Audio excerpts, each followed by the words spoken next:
இங்க ஒரு பாம்பு ஒரு ஃபேக்டரிக்குள்ள வருது.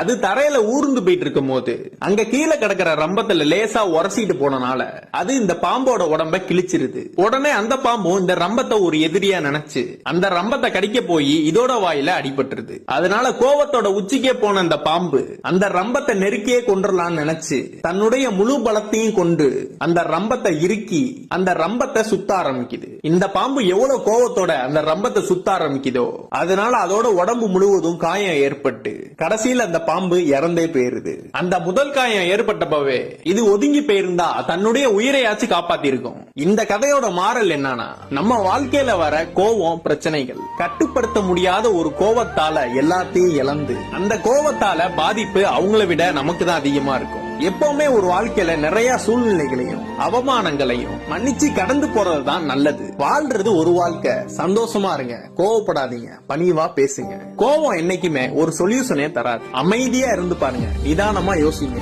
உங்க வாழ்க்கையும் நல்லா இருக்கும்.